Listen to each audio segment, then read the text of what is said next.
Salve, salve você que gosta de um bom bate-papo e informação. Seu lugar aqui na sua resenha. O podcast feito para criar interação entre nós, apresentadores e o convidado, é para matar a nossa e a sua curiosidade. Diretamente do meu... Multi-Estúdios. O maior hub de podcast do Brasil, aqui no Parque Shopping Jacarepaguá, na freguesia Rio de Janeiro. O Sua Resenha é apresentado por mim e o Tomás, jornalista, e por ele, Marcelo Santos, o curioso, que é a pessoa aqui comigo, nessa mesa, nesse ambiente maravilhoso, no terceiro andar do Parque Shopping Jacarepaguá. Se eu respirar, Marcelo, eu não gaguejo e não preciso pedir, pô, o ouvido deve estar... Pô, toda hora ele fala da mãe dele, que é fonoaudióloga. Então, se eu falar pausadamente, Parque Shopping Jacarepaguá, eu não vou gaguejar, vou falar bonito e você pode vir aqui em Jacarepaguá, no terceiro andar, na parte de alimentação, esse estúdio aqui panorâmico de vídeo que você interage com as pessoas. É uma experiência maravilhosa. Aliás, quem vem aqui gravar com a gente no Sua Resenha, não grava, tem uma experiência, então você está convidado a visitar aqui o Parque Shopping Jacarepaguá, na freguesia Rio de Janeiro. E já deixe seu like, agora meti, maluco, falou logo no começo, na largada.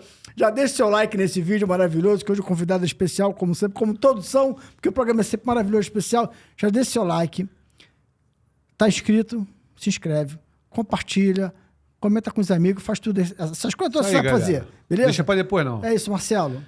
Não deixa pra depois, não, que hoje a gente tem de novo aqui uma fera. A gente tem uma fera que não tá dentro do gramado, mas que conhece tudo que tá dentro do gramado. A gente traz pra somar no nosso time, aí, na nossa escalação de convidados especiais, uma fera. Você conhece de futebol? Vou te fazer a mesma pergunta que eu fiz quando teve o Mansur aqui. Conhece de futebol? Tu acha que conhece de futebol? Porque quando você vê quem está aqui e ouvir o que foi falado, o que vai ser falado aqui, tu vai ver que a gente é garoto ainda no futebol. A gente está com um comentarista do Sport TV aqui, um cara fantástico. Já tivemos uma resenha um pouquinho antes aqui e deu... Só na conversa deu para conhecer muita coisa do cara aqui, do conhecimento dele. A gente está do lado aqui da fera Rodrigo Coutinho, do Sport TV. Comentarista. Obrigado, Rodrigo. Fala, Marcelo, Hilton. Pô, Valeu. obrigado aí vocês pelo convite. Um prazer, Obrigado, uma honra. Parabéns pelo trabalho de vocês aí. Obrigado. Crescendo cada vez mais. E vou tentar não baixar o nível da galera que teve aqui. A responsabilidade é alta. Vamos tentar bater esse papo. Já tá no aí. nível, com certeza. Já tá no nível. Aliás, já que tu tá com moral, já pede pro pessoal ali, pô, se inscrever, seguir, comentar, compartilhar, fazer tudo. É isso, galera. Se inscreve, toca lá no sininho, que é importante, que você recebe a notificação. Assinar a notificação. Para curtir, comentar, compartilhar nos grupos de WhatsApp, que é importante. Né? Posta no Instagram, Bacana, no é isso Twitter, aí, enfim. isso aí. LinkedIn, onde você tiver sua rede social. LinkedIn, Boa. LinkedIn, Eu acho que a gente já precisa contratar vamos tirar ou contratar o Rodrigo para ser o nosso botar mais uma cadeira aqui no meio. Pô, com esse jabator, com essa expertise toda de mandar a galera compartilhar. Obrigado, Juliano. A gente faz um vídeo, a gente grava um vídeo aqui, todo programa no início a gente bota essa parte bota dele e depois começa. Pra mim já tá, além do que a gente vai apresentar aqui, do que ele vai bater, do papo que ele vai bater com ele, já valeu muito a vida dele. Já pagou. Com essa dica aí. Coutinho, obrigado. Quero te agradecer muito. Sei que você acabou de gravar a redação com o Mansur, almoçou, veio correndo pra cá. E o esforço que você teve de vir pra cá, quando eu te convidei, né, quando a gente te convidou, você aceitou assim de primeira. Você tem tua agenda, teus afazeres, enfim, só de topar, de vir pra cá, pra gente é um orgulho, é uma honra muito grande, né? Quando o convidado aceita e vem pra cá, pra gente bater um papo de futebol, falar de resenha, falar de tudo. Então, Sua Resenha agradece muito a presença de Vossa Excelência aqui. Vamos bater um papo de futebol, né? Vamos lá, pô. Vamos é lá. o que eu mais gosto de falar. Você mais gosta de falar? Então, estamos em casa. Cara, esse programa foi gravado, esse programa está sendo gravado hoje, que dia é hoje? 22 de abril. 22 de abril. E ontem foi Terceira rodada. Foi a terceira rodada e foi dia de Flamengo e Palmeiras 0x0. Certo? Empatou ontem lá no ex-palestra, no Allianz. Allianz né? Bar. E aí eu vou te emendar, já vou fazer uma pergunta engatando algumas. Você acha Flamengo e Palmeiras os melhores elencos? Ou tem mais outros? E do que você viu ontem, já dá para definir o que esses dois times vão apresentar no campeonato? Eu acho que assim, foi um jogo muito aquém daquilo que eles podem fazer, né? Muito pautado na intenção de evitar que o adversário criasse, tentasse alguma imposição com a bola. Para mim, o que pautou muito o jogo foi a marcação individual que o Palmeiras fez no Flamengo. Basicamente, o campo inteiro, sem sobra na defesa.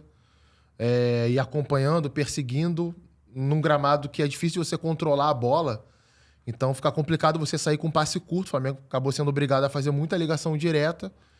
Conseguiu ganhar uma jogada assim no primeiro tempo, criou um lance de gol, o Everton defendeu, criou outro no segundo tempo, melhorou um pouquinho depois das entradas ali do Pedro, do De La Cruz e do Gerson também. O Palmeiras também melhorou na reta final do jogo, foi um time mais solto, mais leve, até pela questão física, né? Muito intensa no primeiro tempo, segundo tempo, os jogadores sentiram um pouquinho mais, então sobrou mais espaços, mas eu acho que ficaram muito, muito abaixo daquilo que podem apresentar por esse intuito, né? Talvez num outro contexto de jogo, num outro cenário, num outro momento da temporada, eles possam fazer um jogo melhor, no outro gramado, no outro estádio, né? Possa ser um jogo um pouco mais atrativo para quem gosta de ver chances criadas, bola na rede e tudo mais. Agora, são os 2 principais elencos do país, sim, na minha opinião.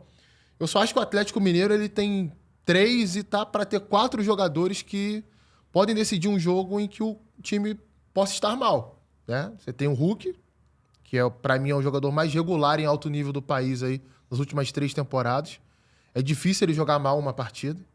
Você tem o Paulinho, é o atual artilheiro do Campeonato Brasileiro, né? A edição passada. É impressionante o que ele entrega. Ele é muito jovem ainda, ele ainda tem coisa para crescer no futebol. O que ele entrega de movimentação em campo, né? De ataque a espaço, muito inteligente nesse sentido. O Guilherme Arana, que, na minha opinião, entre os jogadores que estão no Brasil, ele é o único jogador que disputaria uma posição na seleção brasileira como titular. Eu acho que outros jogadores podem ser convocados, podem estar no grupo, mas disputar a vaga de titular eu não vejo nenhum outro no mesmo nível do Arana nesse sentido, até pela concorrência que ele tem na posição, não ser tão alto assim, né, na lateral esquerda. E tem o Gustavo Scarpa, que foi o melhor jogador do Campeonato Brasileiro de 2022 e que está voltando a jogar bem, né? Retomando a forma. Então acho que não dá para deixar o Galo de fora, não. Eu acho que em termos de elenco, opção, fica abaixo de Flamengo e Palmeiras. Mas tem 4 jogadores que, para mim, decidem uma partida. O Atlético pode estar muito mal no jogo e, de repente, esses caras vão lá e decidem um jogo. E o Fluminense? Nessa... Então, acho que, assim, o Fluminense, a gente tem que ter um olhar um pouco diferente pela transição de uma temporada para outra, né? Se a gente imaginar que no dia 23 de dezembro de 2023, o Fluminense estava terminando a sua temporada. Então, se apresentou depois que todo mundo, entrou em forma depois que todo mundo, teve problemas de lesão, tem um problema que é muito sério para mim no elenco, que é a saída do Nino, né? A gente não sabe se até a hora que a galera vai estar vendo esse vídeo se confirmou a contratação de um zagueiro de alto nível. A gente já teve a confirmação hoje, dia 22 de abril, que o Thiago Silva não vai ficar no Chelsea. Existe um namoro antigo entre as partes aí para tentar firmar. Se fechar com o Thiago aí, acho que o elenco até melhora o nível em relação ao ano passado, porque ganhou outras opções ali no banco de reservas, né? Tem peças de reposição que são melhores. Renato Augusto, Douglas Costa, o Marquinhos, que chegou muito bem. Não sei se o Keno vai conseguir retomar a vaga de titular quando ele quando ele voltar a ficar em forma para jogar, retomar ritmo de jogo.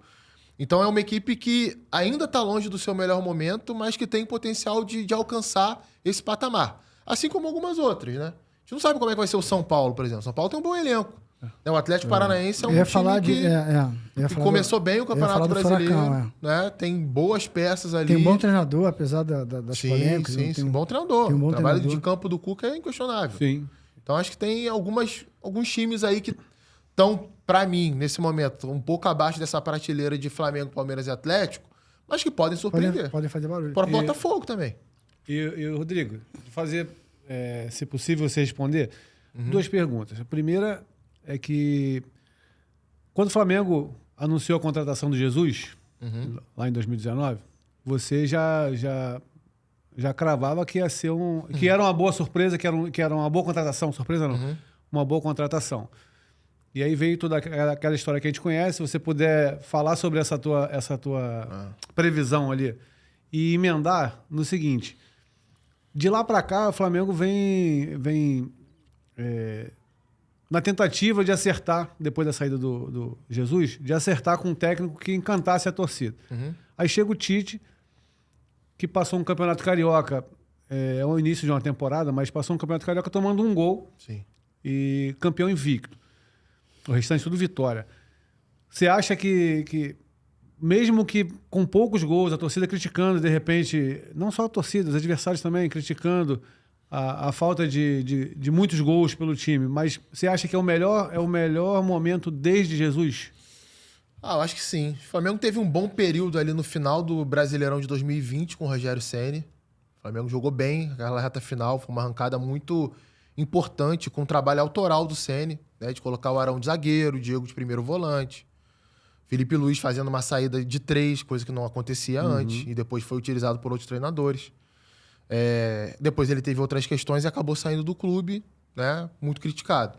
O início com o Renato Gaúcho foi muito bom também. O Flamengo era um time que criava muito e conseguia aproveitar as oportunidades. Acho até que a taxa de conversão de chances claras, né? O número de oportunidades que o Flamengo criava com o Renato era inferior ao que o Flamengo criava com o Jorge Jesus. Mas o aproveitamento era superior. O Flamengo dificilmente errava a finalização. Vou deixar você voltar no teu raciocínio, não perde ele não, mas... o Flamengo teve assim, o Jesus, com ressalvas, uma parte com o Renato e depois com o Dorival.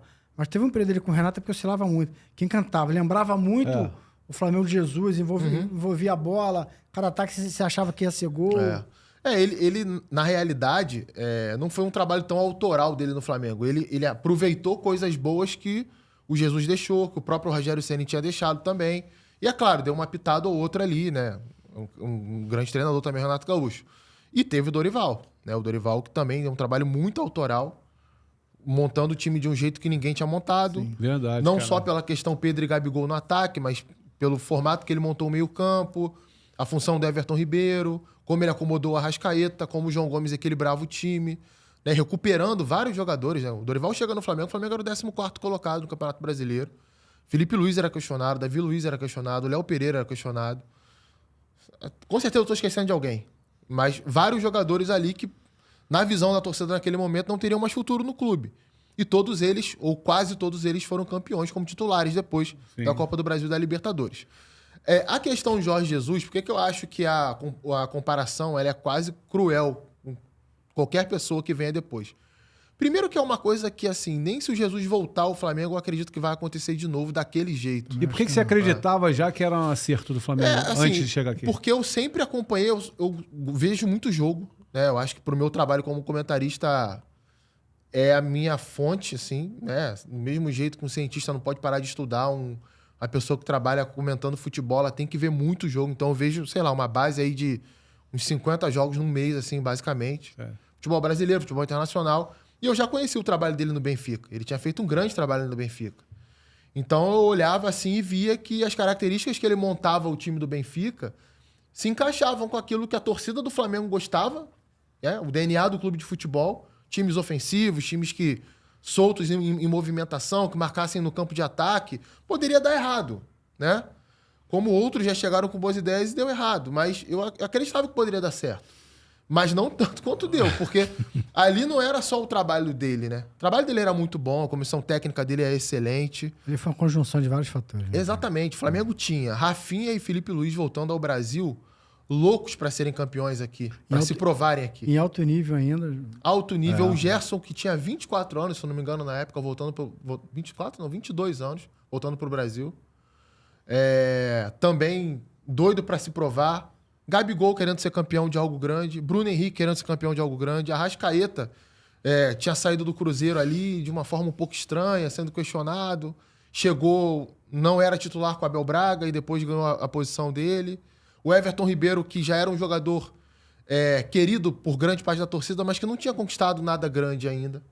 Então, é um somatório de coisas. O Pablo Mari na zaga, Rodrigo Caio buscando dar uma resposta e se recuperar, Diego Alves no gol.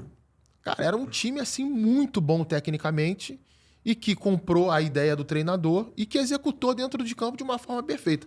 Essa conjunção de coisas é muito raro de acontecer, né? A gente vai ver, sei lá, uma vez a cada 30 anos. Não sei qual é a maior referência de vocês antes do Flamengo de 19, assim.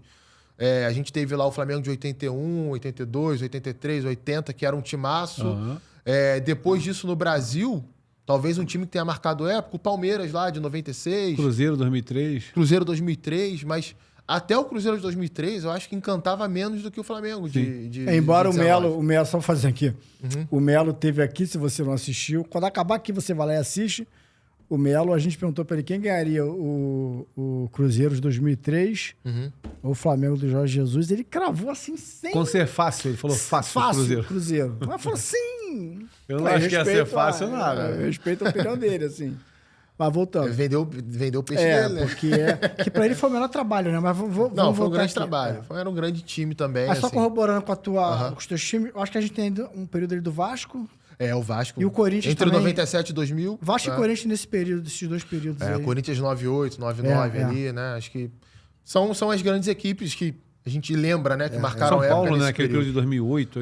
O São Paulo, eu acho que assim, aquele time do Flamengo, ele tinha uma questão que ele não foi só vencedor. Ele né? encantava. Ele encantava. O São Paulo do Muricy era um time muito vencedor, muito competitivo, mas era um time que praticava um tipo de futebol que você não para assistir, né? Aquele Flamengo de 2019, eu tenho certeza que o torcedor mais apaixonado do Vasco, ele não vai admitir isso nunca. Ou do Fluminense, do Botafogo, de qualquer que seja o rival.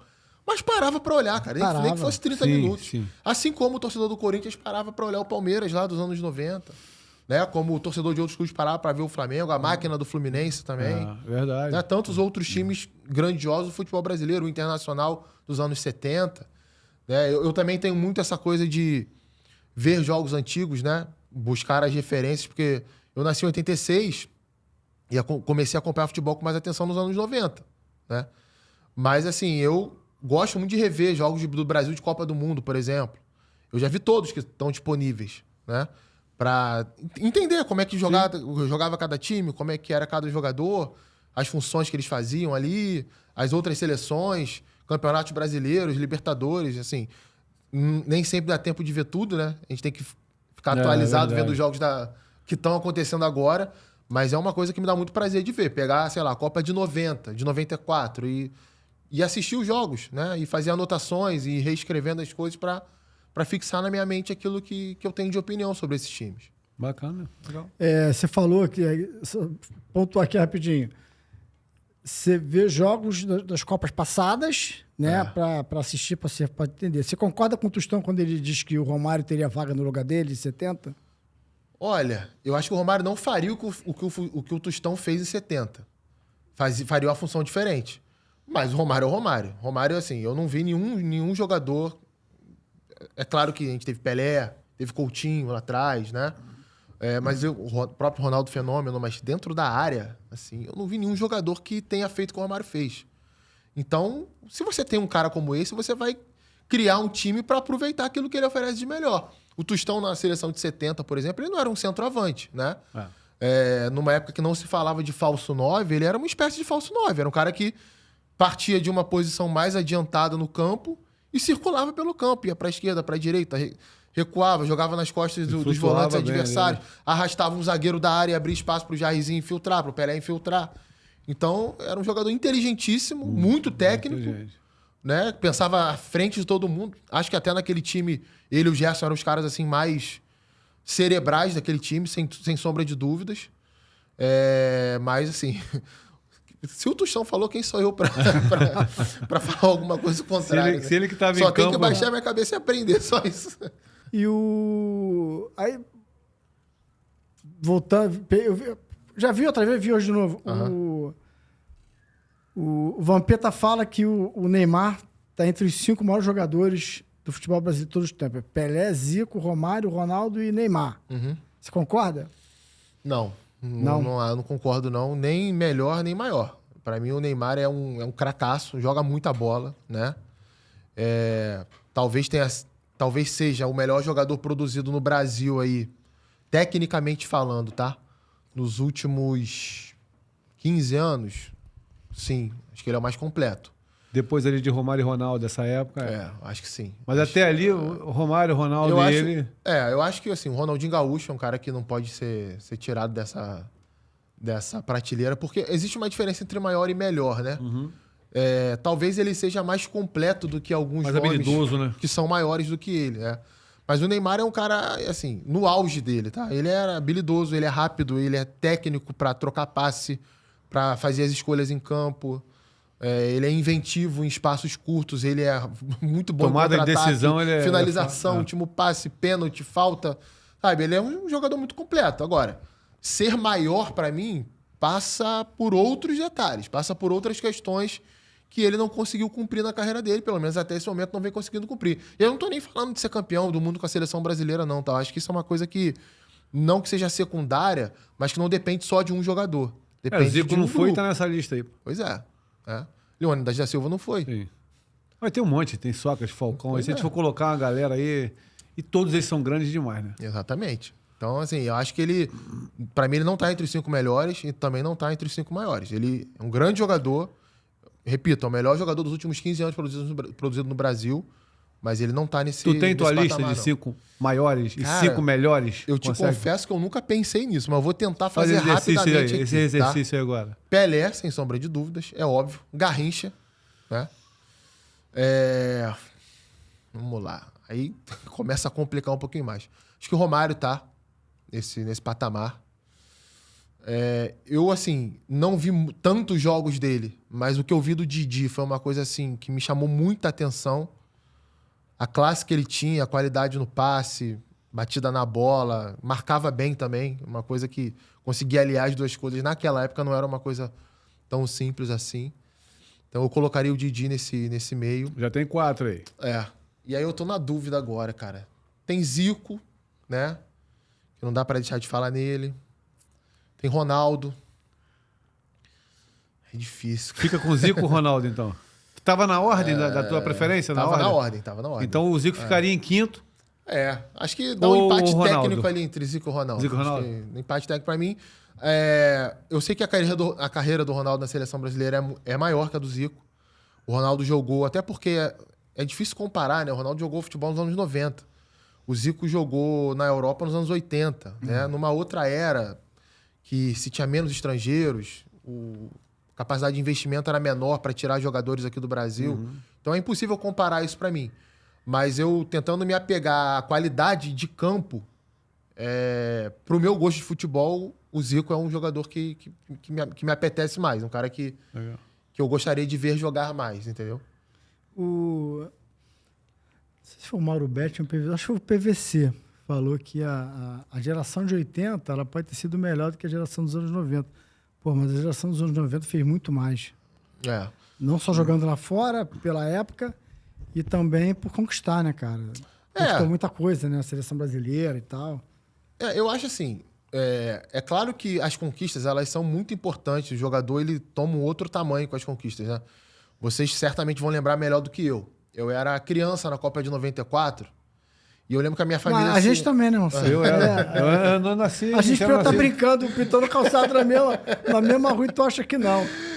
Eu lembro que a minha família se reunia para assistir os Jogos do Brasil, né? E eu lembro de cada absurdo que era falado de jogadores que são unanimidade, ou que viraram, assim, lendas naquela época. O próprio Romário, Jorginho, Branco, Aldair Tafarel. Eu lembro bem de um jogo entre Brasil e Bolívia em 93, que o Tafarel toma um frango na altitude de La Paz. Uma coisa normal de acontecer. 2-0, E ele né? foi achincalhado. É frangueiro, é isso, é aquilo. Então a gente aqui no Brasil, infelizmente, tem uma situação que é o seguinte. A gente só consegue reconhecer o valor de um jogador quando ele é campeão do mundo com a seleção brasileira. Vocês lembram bem o que se falava do Roberto Carlos, antes dele ser campeão em 2002. Sim. Né? Ele erra uma bicicleta e cede um escanteio para a França. Na cobrança do escanteio, o Zidane faz um dos gols da vitória da França na final da Copa. E ele foi chamado de amarelão.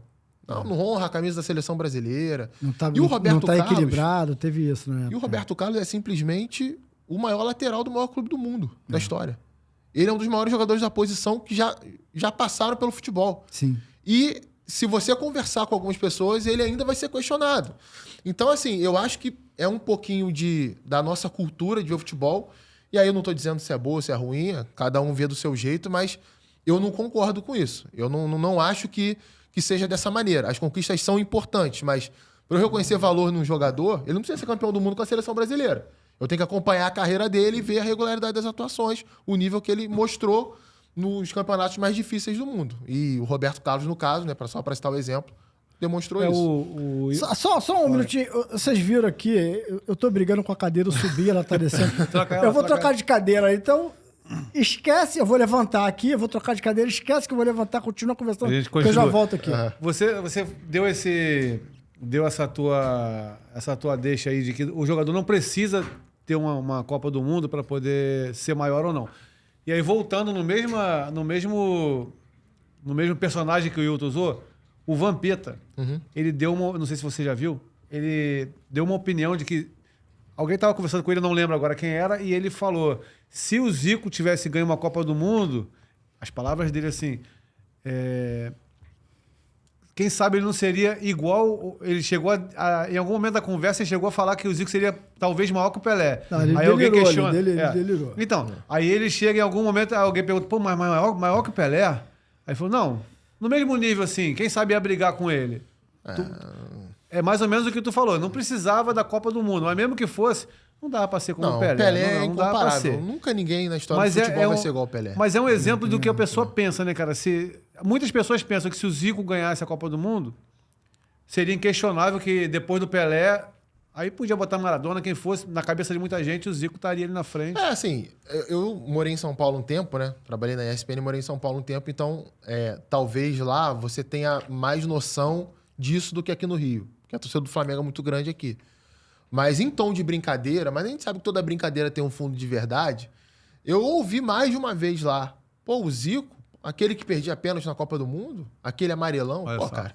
Não existe, né, cara? Sabe, assim, só fazia gol no Maracanã, sabe, esse tipo de coisa Absurdo, que né, não cara? tem noção. O Zico fez um gol na final de Libertadores do Flamengo, fora de casa. Deu primeiro título de Libertadores do Flamengo fora de casa. Então, assim, são coisas que a gente ouve que também é claro que tem que se considerar o conhecimento de cada um de futebol, de história do futebol e a relação que cada um tem com o esporte, mas que muitas vezes acabam virando senso comum e tem que se ter muito cuidado com isso. Para mim, o mais recente era quase que o fanatismo coletivo de que a seleção brasileira não honrava a camisa da seleção. Como se os jogadores não corressem, não se dedicassem, né? não quisessem estar ali. Porque perderam uma Copa do Mundo, porque perderam para a Croácia, para a Bélgica. Cara, a gente pode falar de dentro de campo, a gente pode falar de quem cometeu erro, se o treinador escalou certo, se substituiu certo, se a estratégia foi correta, o que o adversário teve de superior ou não. Mas aí dá mais trabalho, né? É mais fácil falar que os caras não correm. Amarelou. Exatamente. Amarelou, não tem amor à camisa, Exatamente. só joga Mas aí por dinheiro. aquele negócio, né? Tem espaço para todo mundo. E aí o público decide o que ele quer consumir, quem ele quer seguir, quem ele quer compartilhar, quem é que ele quer acompanhar ou não as opiniões. Não, isso, você falou, você morou em São Paulo um tempo, né? Morei. Nossa. Eu trabalhei com um grande São Paulino, não vou dar o nome dele aqui, porque eu amo ele de paixão, e ele vocês conhecem ele, ele fala que o Raí jogou mais que o Zico, mas assim, como o Raí é o grande ídolo dele, Raí, Rogério Ceni, porque ele é São Paulino, e vocês conhecem, tô quase entregando o nome dele que eu não vou entregar, não. Ele brinca, mas ele quer dizer que como o Raí foi campeão do mundo, então ele tá na frente ali do Zico e tal. Um abraço da Tirone. Meu amigo, pô. Meu amigo, meu irmão também. Mais ou menos isso, né, Tirone?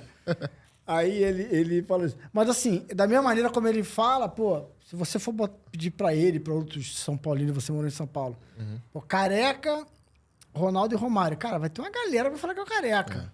Outra coisa também que a gente não... Assim, carioca não vai entender isso. Só quem é de São Paulo... O Miller foi uma coisa fenomenal. Jogava o muito. Miller foi uma coisa extraordinária, monstro, acimíssima da média. Muito acima da média. O Djalminha fala que foi o cara mais inteligente de todos. Ele jogou com o Romário, o ídolo dele é o Romário e tal. Jogou com o Zico, mas o cara assim, mais inteligente de todos que ele viu foi o Miller. O Miller é um cara... Agora, pra gente aqui, se fizer aquele quem é quem... Miller ou Bebeto? O nego vai falar Bebeto. Miller ou Edmundo? O nego vai falar Edmundo. Miller ou Renato Gaúcho? O nego vai falar... Todos os caras ali meio atacante mais de ponta. Sim, sim. Miller, Segundo Renato atacante, Gaúcho, né? segundo atacante. Que nos anos 90 era muita dupla de ataque. Renato Gaúcho, Edmundo. O nego vai falar... O Miller vai perder. Agora, você faz essa pergunta de São Paulo... Ele ganha. Ele ganha. O Miller era um absurdo. Tecnicamente, é. ele era muito forte fisicamente também, explosão, né? No auge da carreira dele. E jogava nas 4 posições mais adiantadas ali. Jogava de meia direita, meia esquerda, meia central, atacante falso 9, jogava de ponta. Era absurdo. Jogava em todas bem, estava bem com as duas pernas. Em todas bem. Ele era impressionante, realmente. Mas tem muitos jogadores assim, né? Que tem esse... Eu lembro muito de ver jogar... Quando eu era criança, eu morava em Niterói, né? Então eu ia muito nos treinos do Botafogo, no Caio Martins. O Botafogo treinava no Caio Eu Martins. cobri muito treino lá. É. E vocês lembram do Valber, né? Sim. O Valber era um absurdo, Absurdo. tecnicamente. Fenômeno. Tecnicamente ele era um Fenômeno, absurdo. fenômeno. né? Jogava em mais de uma posição e bem. Jogava também. de lateral, jogava de zagueiro, jogava de volante. Jogou até de meio uma vez. É. Jogar de meio no Botafogo de uma meio. vez. Então, assim, é um cara que, tecnicamente, ele é melhor do que vários que tiveram uma carreira maior do que a dele, né? Só que nem sempre o cara é reconhecido, o valor técnico dele enquanto jogador é reconhecido porque ele não alcançou, às vezes, alguns títulos que outros alcançaram. E olha que ele ganhou muita coisa na carreira. Ele foi campeão de muita coisa. Mas eu acho que isso acontece e acho que alguns jogadores hoje passam por isso também, né? Porque não são tão bem acompanhados como deveriam para Eu emitir não acho que essa opinião questão sobre do eles. Valber também passa pelo fato dele ter circulado em outros times, em muitos times também. Pode ser. Não criou uma identidade com uma camisa, com a torcida. Aqui no Rio ele jogou nos 4, né? Jogou no São Ele Paulo. jogou aqui no Rio, ele jogou nos 4, eu acho que mais de uma vez em cada um. É. Eu acho que jogou mais de uma vez em cada Jogou um. no São Paulo também, eu lembro no São Paulo. Agora os outros eu vou ficar Ele devendo rodou de muito cabeça. time, hein? mas, Rodou muito time. E de repente o cara que Pode defende... ser, não criou o vínculo, né? Não criou o vínculo, isso aí. Ele foi campeão do mundo? Foi, com São Paulo. Com São Paulo foi, né? Mas ele bateu na trave e quase não foi pra... Ele chegou a ser convocado naquele ciclo entre 91 e 94 com o Parreira. Ele, inclusive, foi titular, se eu não estou enganado, em 2 jogos ali. Mas acabou Eu, há um não, tempo atrás, fiz um trabalho sobre aquela seleção e vi quase todos os jogos daquele ciclo ali. Amistosos, os jogos de preparação. E ele jogou bastante ali, foi bastante convocado. Ele é muito bom. Agora, o cara mais injustiçado, azarado desse ciclo 94, 2002 é o Zago, né? Porque ele fez parte dos 3 ciclos. Em vários, você pega várias imagens, ele é titular em vários jogos dessas campanhas, mas ele não vai em 94, 98 e 2002, né, cara? E é um... Zagueiraço. Aí, assim, qual é a régua? Na régua você tem que medir se o cara foi campeão do mundo ou não. Aí ele cai no esquecimento. Aí ninguém... Eu sou sempre favorável, assim, a evitar essas comparações, sabe? Tipo, quem jogou mais, fulano ou ciclano? Isso é muito legal pra gente ficar na resenha, pra gente brincar isso é pacote, na mesa né? do bar, né? Pra nós é muito bom, Pra inclusive. comprometer o comentarista na hora do corte, entendeu? Pra virar meme. Só que, assim, são jogadores que muitas vezes são diferentes, né? Por exemplo, é uma pergunta que já me fizeram muitas vezes. Quem é melhor? Rivaldo ou Djalminha? Cara, eram jogadores muito diferentes, mas muito diferentes.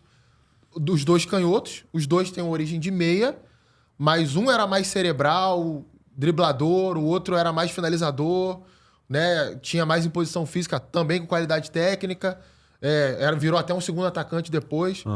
Então, assim, por que não falar que os 2 eram muito bons, mas cada um tinha a sua característica? Tá, mas no Paro Ímpar tu pegaria quem? Djalminha. Pra jogar pelada de Djalminha. Ué, pelada? Porque... E jogo, a Vera? Depende do jogo a Vera. Aí, Djalminha.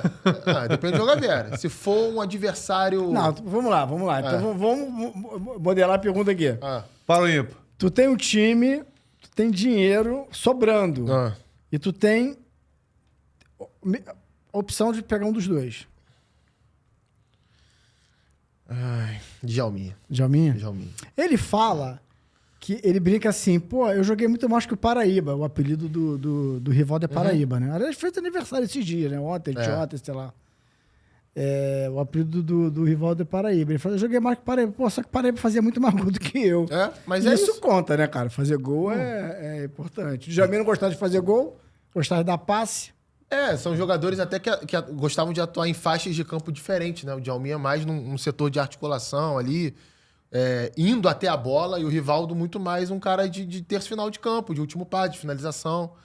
Então, assim, acho que dá pra levar os 2. O Rivaldo, inclusive, na Copa de 98, ele faz uma excelente Copa do Mundo em 98. Né? Ele não vai bem na final, como todo time, não vai bem na final. Sim. Mas ele é muito criticado depois daquela Copa do Mundo, mas muito criticado. E é totalmente incompatível com o futebol que ele apresentou naquele Mundial. Então, por isso que eu gosto de ver os jogos mais antigos, né? Porque em 98 eu tinha 12 anos de idade. Eu vi a Copa. Foi a primeira Copa que eu vi toda, que eu colecionava álbum de figurinha, que eu conhecia todos os jogadores, que eu comprava o guia da Placar para ler sobre os jogadores lá e tudo mais, do jornal Lance. Só que eu não tinha a visão de futebol que eu tentei me preparar e tento até hoje para ter hoje. né? De ler o jogo mesmo, de entender a característica de jogador, esquema tático, estratégia para cada jogo e tudo mais. Então, assim, por isso que eu gosto de rever. Porque aí você acaba olhando com um outro olhar e até é uma sugestão que eu dou. Pra galera reveja esses jogos, né? De uma forma menos visceral, né? Na Copa do Mundo a gente acompanha torcendo, vibrando e tudo mais. Se você vê depois, assim, você vai ver coisas muito além daquilo que você tirou uma percepção inicial. E como é que é pra você, Rodrigo? Agora, é só uma curiosidade, tá? Como é que é pra você? Você falou aí que você nessa época acompanhava, colecionava figurinha, começou a acompanhar. E como é que é essa tua viagem, se você voltar no tempo, lembrar esse pedacinho desse teu começo aí acompanhando a Copa do Mundo, colecionando figurinha e te ver agora, e se ver agora onde você tá, Cara, assim, é muito doido isso, né? Porque quando eu tenho muita coisa pra conquistar ainda. Eu não imaginava né? que a tua vida ia ser aquilo ali, mas acabou sendo. Eu, assim, eu acho que eu não, sei lá, não cheguei nem 10% daquilo que eu quero chegar, profissionalmente falando. Mas, assim, eu tô muito satisfeito com aquilo que eu já conquistei e quero mais. Mas as coisas começam a fazer sentido hoje, assim, né? Eu lembro quando eu era criança, assim, eu pedia pro meu pai desenhar a camisa do time de futebol com os jogadores certinho. Eu e meu irmão ficava brincando no chão da sala de um time jogar contra o outro. E já naquela época eu tinha curiosidade de perguntar pro meu pai quem é o lateral direito, quem é o volante, quem é o cabeça de área na época que chamava, né? Quem é o ponta direita, quem é o meia, quem é o segundo volante, o armador do time. E ele às vezes tentava me explicar, né? Quando ele tinha paciência ali de falar. Mas assim, chegava cansado do trabalho, não era muita dele ficar ali me explicando. E aí depois, com o tempo, eu comecei a tentar entender como é que os times funcionavam dentro de campo, né? Como é que os times se posicionavam, que função cada qual jogador fazia, se ele era canhoto, se ele era destro. Isso só foi crescendo. Fiz a faculdade de jornalismo. Eu fiquei muito na dúvida se eu faria educação física ou jornalismo, que é uma coisa que eu ainda tenho vontade de fazer. Mas acabei, na época, fazendo o Enem. A nota que eu recebi do ProUni foi uma nota que eu consegui uma bolsa na faculdade de jornalismo, que era mais próxima da minha casa. Entrei na faculdade, mas sempre tive isso na cabeça de querer estudar mais sobre o futebol. Eu fiz um curso de análise de desempenho na CBF alguns anos atrás, acho que tem 6 ou 7 anos isso. E também na Universidade do Futebol, né? E análise de desempenho e scout.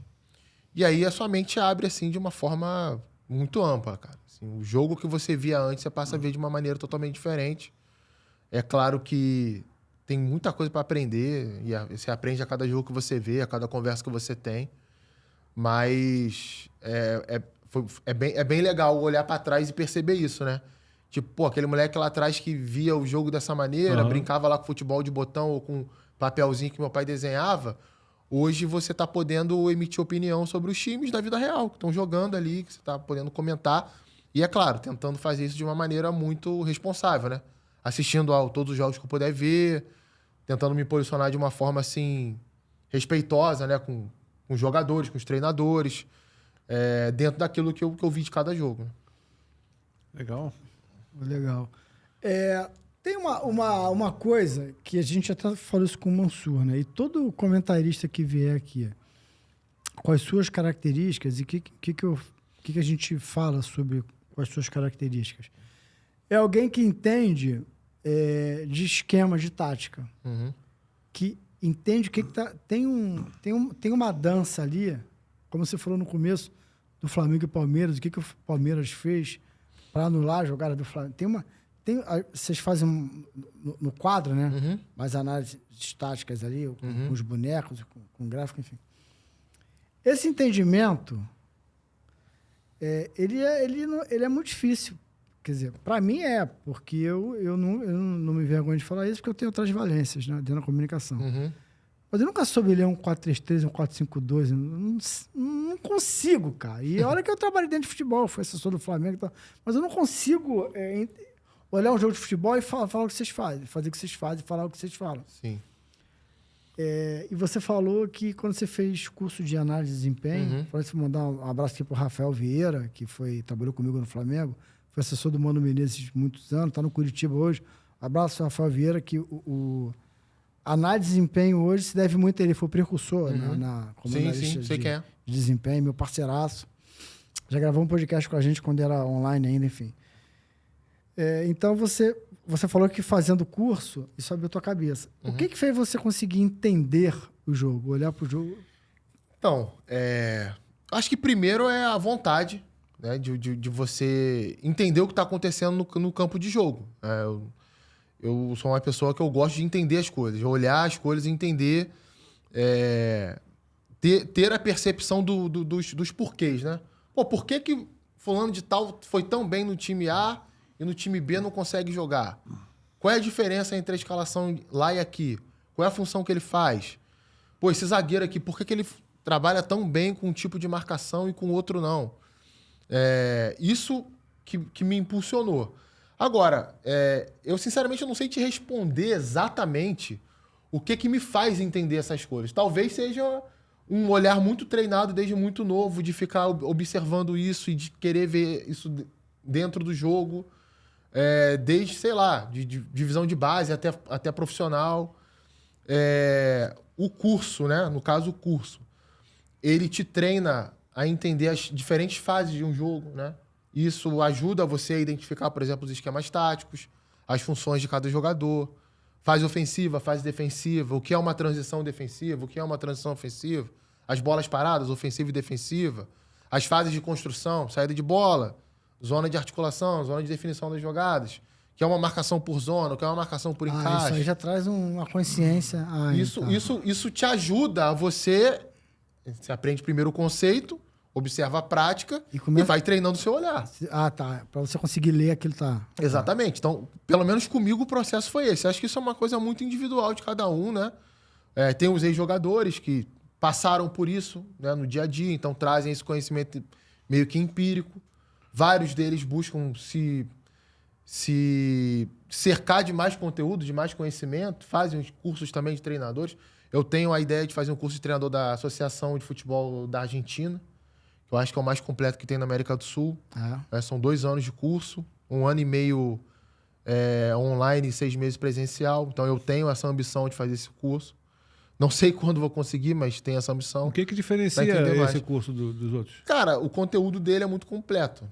Primeiro que você trabalha exaustivamente conhecimento técnico do jogador, cognitivo, até parte psicológica tem nele, né? Claro que você não vai sair de lá um psicólogo, mas você vai entender a ler padrões de comportamento que podem te ajudar no dia a dia. Eu não quero ser treinador, não é isso. Mas eu quero me aprofundar. Ter mais ferramentas para comentar. Exatamente. Criar mais, exatamente. Criar mais propriedade e autoridade para... por exemplo, na área da fisiologia, que é uma coisa hoje que é muito importante para a gente entender o desempenho dos jogadores, o que acontece de um jogo para outro, né? A gente está na semana do Flamengo e Palmeiras, né? Teve essa polêmica do Tite poupar o Pedro, poupar o De La Cruz contra o Palmeiras. Por que isso aconteceu? Então, isso é uma ciência que me fascina muito, de você mergulhar, entender e não ficar só falando de orelhada. Tem que jogar, tem que botar, vai descansar quando for dormir, quando parar de jogar. Eu não sou muito assim, respeito cada estilo, mas o meu estilo não é esse. Eu tento sempre me cercar cientificamente das coisas para ter uma opinião um pouco mais embasada. Não, legal. É bom porque você está se fortalecendo de um estudo. Porque aí tu vê, né, bicho? O cara... Você fez um curso... O Mossu também fez, né? O cara pagou do bolso dele. Sim. E não é barato, não. Não é barato. Imagino que não seja. Não é barato. Na minha época ainda era um pouco mais barato. Agora tá um pouco mais caro. Aí o cara vai fazer... Vamos supor que você quisesse fazer as licenças da CBF. Se eu não estiver enganado, acho que é negócio de 30 mil, né? Eu não sei exatamente quanto mas assim, cada licença tem um valor. Não é barato. Não é barato. Mas vamos supor que ele quisesse fazer... Por exemplo, o Rafael Rezende. Rezende, meu amigo também. Tá no Botafogo Trabalhei hoje. com ele no Sport TV. Ele tá no Botafogo já há uns 2 anos. Isso. Tá na equipe de scout lá do Botafogo. Na equipe de scout. Ele fez, parece. Fez. Ele botou do bolso dele. Fez. Não foi a Globo que pagou pra ele. Que eu saiba, não. Acho que foi ele que... Pô, olha o compromisso. Não é à toa que os caras se destacam, né? O cara paga lá, sei lá, 30, não sei quanto, do bolso dele pra estudar, para se capacitar, pô, isso, então é louvável essa E assim, teu crescimento. até é bom você tocar nisso, porque eu acho que a CBF poderia abrir um pouco mais, né? Para você fazer um curso de treinador da CBF hoje, ou você tem que ter a graduação de educação física, ou você tem que ser um ex-jogador, né?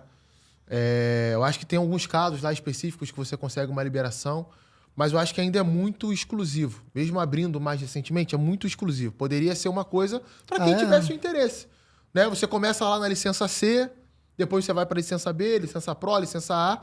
É claro que só vai ter acesso quem pode pagar, e esse é um outro problema. A gente teve, por exemplo, aí recentemente o técnico do Nova Iguaçu, o Cal, né? O Carlos Vitor. Ele externou isso, ele não tinha dinheiro para pagar o curso de treinador da CBF. Não sei nem em que situação tá, se alguém pagou para ele, se o clube pagou. Né? E é um cara bom, um cara que o time que ele montou para chegar à final do Campeonato Carioca, é óbvio que ele tem talento para ser treinador. Mas aí uma questão burocrática e social trava o cara de evoluir, trava o cara de crescer, de ter mais oportunidades, né? E é uma coisa que para mim tinha que acabar. Por que eu falei do curso da Associação de Treinadores da Argentina? Porque lá qualquer um pode fazer. Se você frequentar as aulas, né, online ou presencial, se você fizer os exercícios, for aprovado nos módulos, você vai se formar um treinador.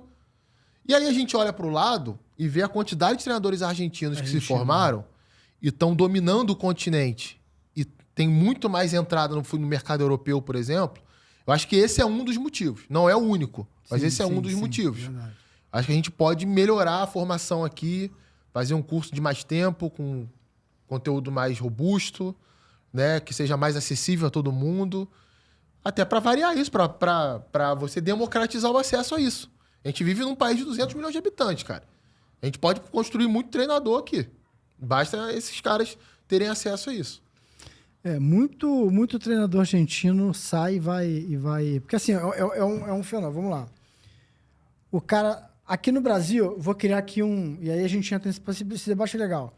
Aqui no Brasil, o cara sabe que se ele pegar um contrato ali, ele vai razoar, não sei nem se é no Flamengo, mas ele vai meter, ele, de repente, 200 no bolso. Aí toda hora, se tiver rescisão, estamos ganhando, que vem, ele bota mais 200, 300 no bolso, até ele apostar que vai crescendo. Imagina, tu trabalha 6 meses e fica 6 meses fora, mas, em 6 meses tu meteu 1 milhão e 200, fica fora. Até a multa rescisória, né? Ainda tem a multa rescisória. Aí ele fala assim, cara, e se ele estoura a bolha e pega clube grande, 1 milhão por mês, o cara não vai...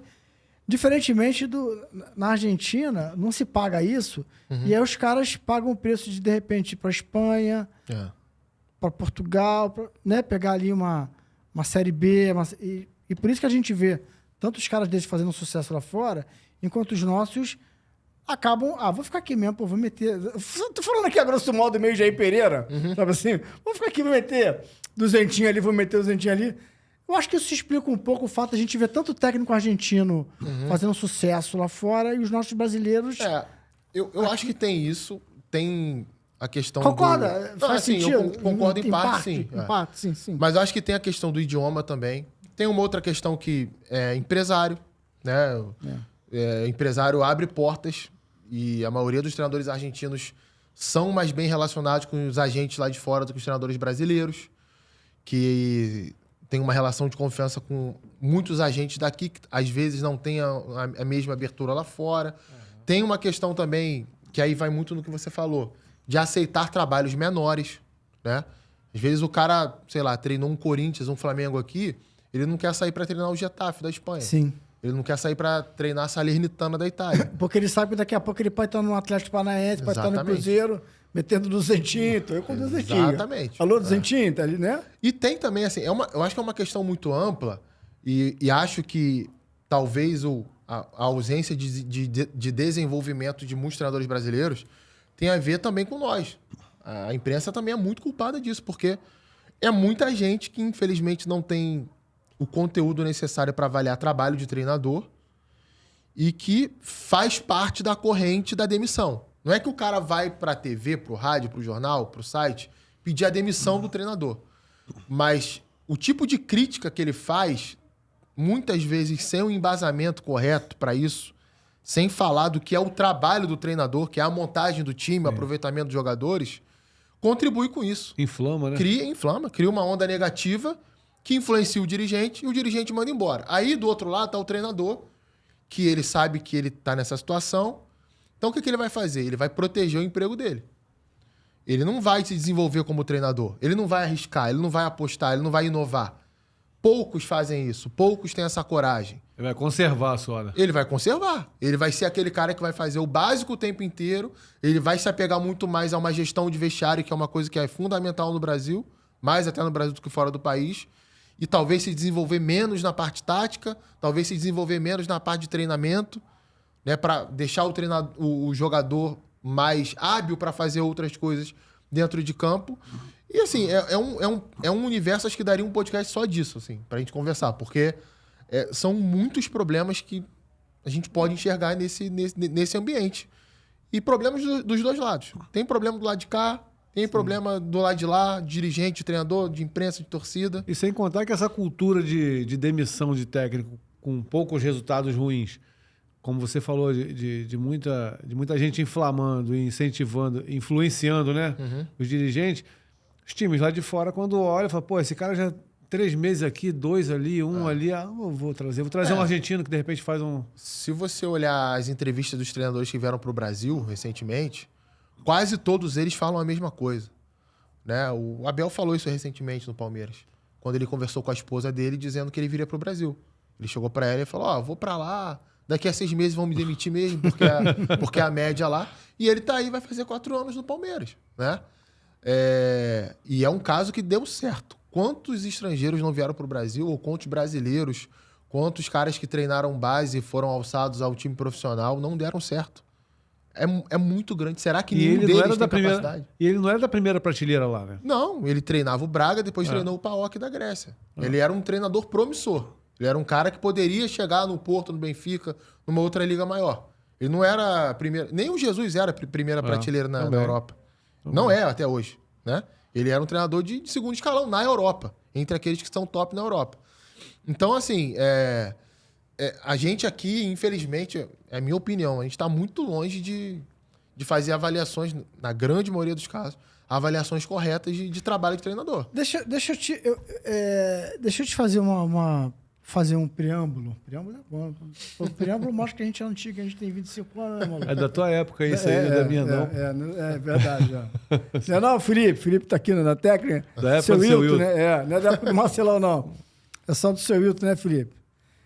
Vamos lá. Copa 2014. Aconteceu aquilo que a gente sabe. Fazer uma leitura aqui e aí você vê se concorda e aí a gente começa a debater esse tema. 2014... Eu vi há 2 semanas o 7-1 de novo. Viu? Na íntegra? Na íntegra. Acontece o que aconteceu. Precisamos renovar. E aí, coincidentemente, se a tua leitura não foi essa, fica à vontade. Claro. Coincidentemente, o mercado começa a colocar uma galera muito jovem. Né? Filho de Jair Ventura. Zé Ricardo. Eduardo Barroca. Começa, vamos jogar esses caras. E talvez o mercado não tenha tido paciência com esses caras, entender que eles precisam desenvolver um certo trabalho. Paralelamente a isso, alguns nomes vão ficando meio que congelados. Independentemente da... Osvaldo, Filipão, Cuca, Mano, de alguma maneira os caras meio que ficam ali congelados e tal. Menos o Tite. Tá. E aí, esses caras começam... A galera nova se queima, né? Ou vão para onde eles precisam ir, que é mesmo galgar ali, vai ralar na ostra ali, pega clube pequeno, melhor, vai crescendo no seu tempo. E, de repente, esses caras voltam. Mas, de repente, voltam numa outra época, e etc e tal. Já estão com mais ideia, talvez com menos paciência, etc. E aí, entra um quarto ponto, que é, vamos pegar... Aí vem um português pra cá que deu certo. Aí vem outro português que deu certo. Aí só vem português. E aí, a gente fica, e aí? Aposta nos caras... Vem português bom, vem português ruim. Português bom, português ruim. Aposta nos caras daqui, traz... esses portugueses deu um certo, outro é tudo ruim. E a gente fica... Aí resulta nisso na CBF, que você fica 1 ano e meio sem técnico, porque vai lá o Ancelotti, que a gente não sabe se foi um caô ou não... o Ancelotti, ele veio. Aí veio o Diniz, que, porra, o critério foi resultadista. Aí vem agora o Dorival, que eu trabalhei com ele e gosto, torço muito por ele. Mas de 2014 para cá, depois de 7-1, essa leitura que eu fiz, ela faz em parte sentido? Faz. Assim, é o resumo daquilo que é o futebol brasileiro, né? Ele é dos modismos, né? Então, assim, você acha que quando o Flamengo contratou o Jorge Jesus, as pessoas que contrataram sabiam a forma que o Jorge Jesus montava os times dele? O Palmeiras fez isso com o Abel Ferreira, eu duvido, assim. Eu, sinceramente, Foi uma aposta. não também. teria problema nenhum de chegar aqui e dizer, olha, realmente eu errei, eles contrataram, se caso isso fosse comprovado. Acho que tem muito a ver com aposta, com indicação de empresário, não esses dois casos especificamente, tá? Mas uma situação assim de mercado. Como é que eu acho que deve ser a busca por um treinador? Como é que eu quero que meu time jogue? Eu quero que meu time jogue de forma A, então forma A eu tenho fulano, Beltrano, Ciclano. Forma B eu tenho esses aqui, forma C eu tenho aqueles ali. Aí eu vou tentar entender, dentro daquele padrão geral da forma como seu time joga, qual é a característica individual de cada um. Como é que fulano de tal lida com os jogadores, lida com a imprensa, lida com a torcida, como ele age sob pressão, como ele age quando o time está com uma sequência de vitórias. Tudo isso é um trabalho que é amplo e os clubes têm condição de fazer isso. Os clubes têm profissionais hoje que sim. são capacitados nos departamentos de scout. Há dirigentes que têm essa capacidade, que muitas vezes acabam não aparecendo porque outros tomam essa frente, de chegar e fazer essa avaliação criteriosa. Agora, acima desses caras, tem outras pessoas tomando decisão, que muitas vezes não têm esse potencial técnico, e quando a corda começa a apertar no pescoço, cara, eles vão na decisão popular. Eles vão entrar na rede social, fora Beltrano? Então é fora Beltrano. Primeiro jogo que ele perder, Beltrano vai sair. Fica Ciclano? Então vai ficar Ciclano. É assim que funciona. Infelizmente, a maioria dos clubes, né, e aí a gente pode falar de quase todos, né, quase todos, eles são administrados de uma maneira muito... com o estômago, com o coração, não é com a mente. Existem pessoas capazes dentro desses clubes que muitas vezes acabam ficando em segundo plano, porque a palavra final não é delas, e ficam abaixo de outras figuras que tomam decisões, muitas vezes de uma forma impulsiva, sem ter o conhecimento técnico para isso, tático para isso. Para mim, na minha cabeça, um dirigente de futebol, depois de um jogo, antes de um jogo, ele tem que sentar com o treinador sempre. O que você quis fazer aqui? Né? Qual é o seu plano de jogo aqui? Isso não der certo isso. O que você está pensando em fazer? Se tem um jogador que caiu de produção, o que está acontecendo? O que você acha que está acontecendo? Não é uma questão de ficar ali cobrando o cara o tempo inteiro. É uma relação profissional isso, cara. Ele vai entender o pensamento do treinador também, né? Porque às vezes o projeto é um projeto que promete, mas que ele, por não ouvir, ouve a torcida e interrompe um trabalho que poderia ser promissor. O que a gente vê muitas vezes acontecendo no Brasil é o inverso, né? A partir do momento que um treinador se estabelece, o departamento de futebol, ele cresce, ele se organiza. O Palmeiras é um exemplo disso. O Palmeiras... Eu vou devolver o raciocínio para você.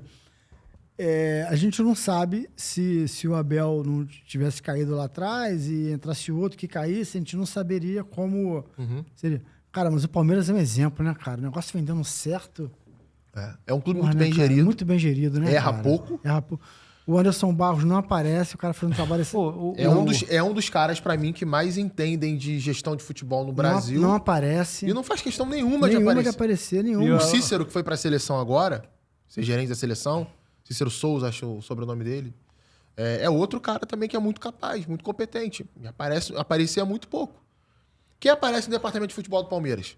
Os jogadores, o treinador e a presidente. E ganha credibilidade. O caso do Felipe Anderson, por exemplo. Foi uma visão ali muito, uma visão muito precisa. bacaníssima, porque Muito o Juventus queria, times grandes, né? Brigando. Não era um cara que estava em decadência. O Felipe Anderson, ele é titular da Lazio. Ele jogou uma oitavas de final de Champions League. Tem pouco tempo atrás. O time dele, inclusive, se classificou num grupo que tinha o Real Madrid, na segunda fase. Porra, brincadeira, né? Então, assim, é um cara... E é titular. Joga o tempo inteiro, né? Se não for, sei lá, 40 jogos na temporada, ele é titular em 35, porque lá há o rodízio, né?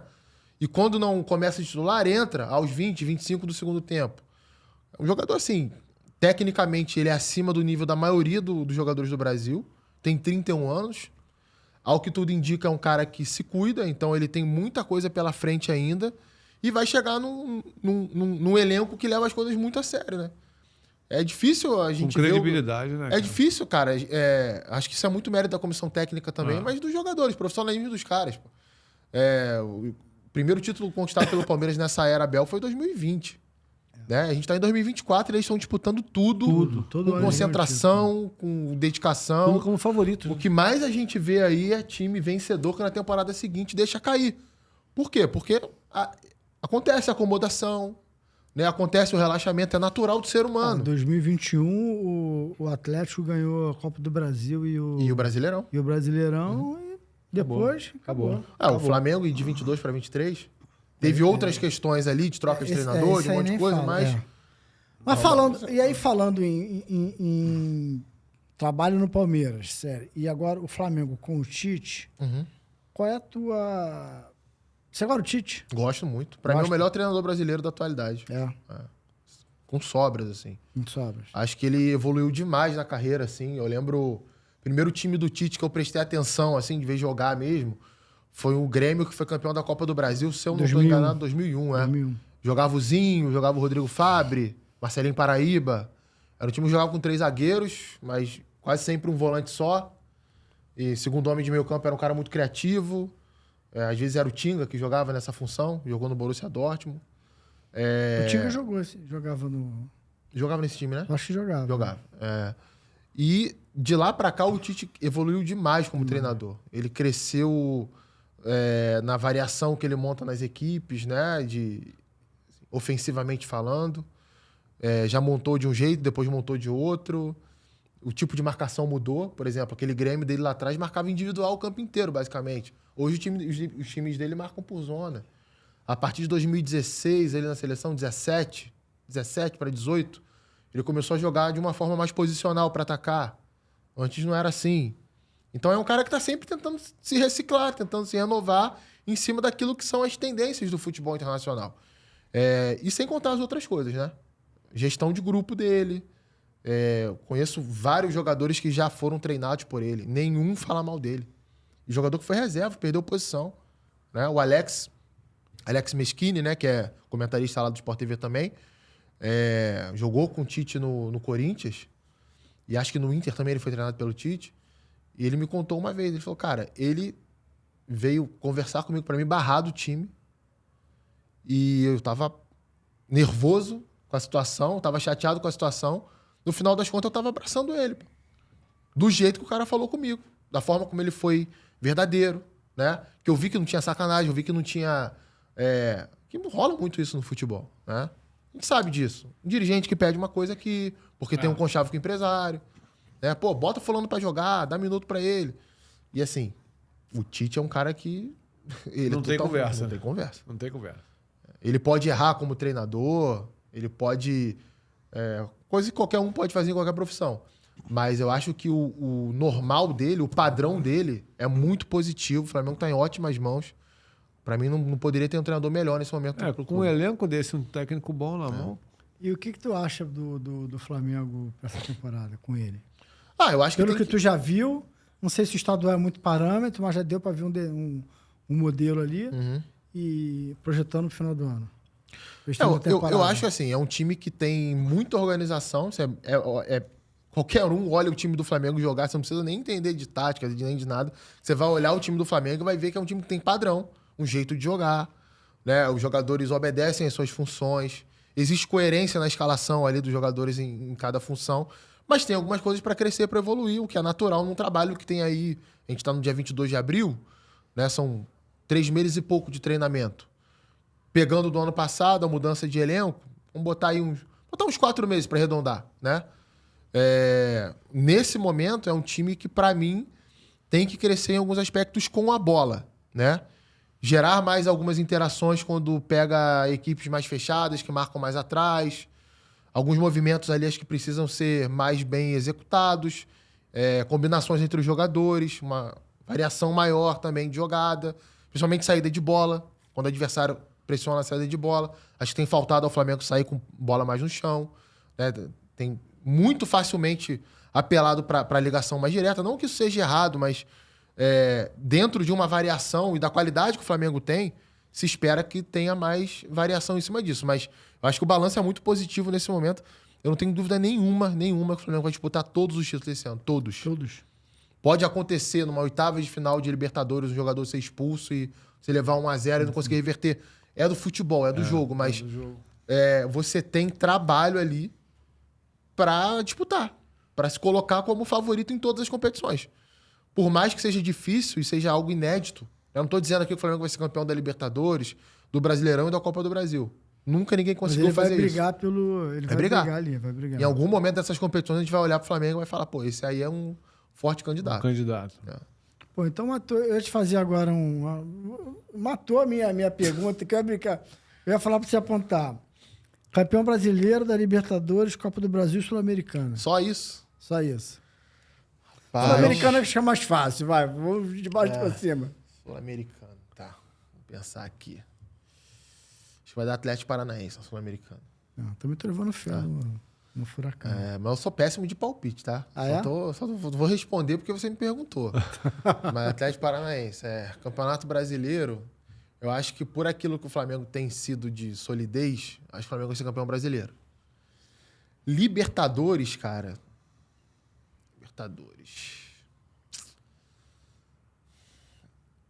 Acho que é difícil fugir dos times brasileiros, né? Hoje em dia. Mas acho que o Palmeiras. O Palmeiras é um forte candidato a Libertadores. Já tem palmeirense e flamenguista com raiva de você. Se tu é ruim de palpite... Com certeza. Se tu é ruim de palpite, já tirou os dois da briga. Aqui eu tô na malandragem, né? Eu já sei que eu vou ser xingado. Já tô acostumado. Copa do Brasil, eu acredito... Acho que o Atlético Mineiro. O Atlético Mineiro pode ser campeão da Copa do Brasil. Lembrando que é só palpite, tá, gente? É uma brincadeira. Mas tomara Você viu que eu distribuí um título pra cada um, né? Dos melhores elencos. Ficou bem, se você aqui, é mal de palpite, você ficou mal com todo mundo. Pois é. Pensou aqui, administrou. Dá alô aqui no pessoal da técnica que saiu aqui a logo do Só Resenha. Rodrigo, sendo ruim de palpite como você acha que é, tu apostaria em quem no Carnaval? Do ano que vem? Rapaz. Mocidade, né? Eu sou Mocidade, eu sempre vou apostar então na Mocidade. Então tu não pode apostar, cara. Tu é ruim de palpite. Nesse caso, eu não posso, eu não consigo ter isenção, entendeu? Tu tem Mocidade na pele aí, né? Tem tatuado no braço aqui, ó. Bacana. Da Mocidade. É a minha escola desde criança, né? E, assim, pretendo continuar lá. Só sair quando eu estiver bem velhinho lá, não aguentar mais. Na velha guarda, vai estar na velha guarda lá. Você... A suspensão do... Cara, vamos falar um pouco do Gabigol? Uhum. Porque ele foi um cara... Foi importantíssimo pro Flamengo. 2019, acima da média. 2020... O último ano dele não foi... 2023 não foi um bom ano para ele. E esse ano teve a questão do doping. Não sei se a gente vai ter alguma novidade até o programa ir ao ar. Mas ele, independentemente de alguma absolvição ou não, ou até pena aumentar, a gente não sabe. Você acha que essa queda dele se deve a quê? Então, é difícil, né, da gente ter certeza exatamente do quê. Eu acho que pode ser um somatório de algumas coisas ali. Primeiro, o último ano de contrato, né? Talvez isso possa estar mexendo um pouco a cabeça dele. Aí não é tanta justificativa para 2023, porque ainda teria mais um ano de contrato, né, durante 2023. O contrato dele acaba agora em dezembro de 2024. Eu acho que isso pode ser uma questão que tenha pesado, a negociação e tudo mais. Pode ter tido algum relaxamento, sabe, da parte dele, algum problema pessoal, alguma coisa da vida particular dele que a gente não tem como saber, porque realmente foi algo que chamou muita atenção, né? Foi uma disparidade muito grande entre as outras temporadas e aquilo que ele apresentou. Isso gera queda técnica, gera queda nos treinamentos, e aí dentro de campo você não vai conseguir alcançar o nível que ele alcançou. E assim, mais recentemente, o Gabigol é um jogador que dentro de campo, para você acomodar ele é muito específico, né? Ele não é um O Gabigol é o quê? Ele é um centroavante? Não, ele não é um centroavante. Ele é um ponta? Ele não é um ponta. O Gabigol, pra mim, ele é o típico atacante brasileiro dos anos 90. Aquele cara que funciona bem jogando em dupla. Com liberdade de movimentação, buscando o setor da bola toda hora. E o Flamengo de hoje não é isso. Né? Existe uma diferença entre um jogo que você dá mais liberdade de movimentação aos jogadores, para que eles troquem constantemente de posição, ninguém tem a posição fixa em campo. E existe um jogo que é o jogo mais pautado na parte posicional, que é aquilo que o Tite acredita para montar o sistema ofensivo do Flamengo. Então, para ele, cada jogador tem que ocupar um espaço no campo. Eles podem até trocar de posição, desde que determinados espaços estejam ocupados. Que espaços são esses? Amplitude nos dois lados, 2 jogadores abertos, um em cada lado do campo. Um jogador de referência central no ataque. 2 jogadores que venham por trás, sejam 2 meias ali próximos desse atacante. Quase sempre os laterais trabalhando na mesma região do volante, do primeiro volante centralizado, lateral direito um pouquinho mais para a direita, lateral esquerdo um pouquinho mais para a esquerda, à frente dos 2 zagueiros. Foi assim que ele montou a seleção brasileira na Copa de 2018 e 2022. É assim que ele está montando o Flamengo. É a convicção que ele tem. E dentro dessas casinhas de posição, é difícil você encontrar um lugar para o Gabigol, principalmente pela característica dele. Gabigol é o tipo de jogador que ele vai até a bola. Ele busca a bola o tempo inteiro. Ele é inquieto nesse sentido. No estilo do Flamengo hoje, o jogador precisa esperar a bola chegar até ele. Alguns jogadores podem até ter essa liberdade. Por exemplo, o De La Cruz, quando joga pelo lado direito ali. No início da temporada isso acontecia, né? Ele circulava da direita para o centro e o lateral direito ocupava ali o flanco do campo. Era uma liberdade que ele tinha mais, mas é uma liberdade dentro de um cenário, dentro de um espaço no campo. Ele não vai estar em todos os lugares do campo, onde a bola vai, ele vai atrás, como a gente via muitas vezes o Gabigol fazer com o Jorge Jesus, com o Ceni, com o Renato, e que é a melhor forma dele atuar. Para justificar o Tite escalar um jogador assim, ele tem que mostrar dentro de campo. Ele tem que dar o retorno técnico.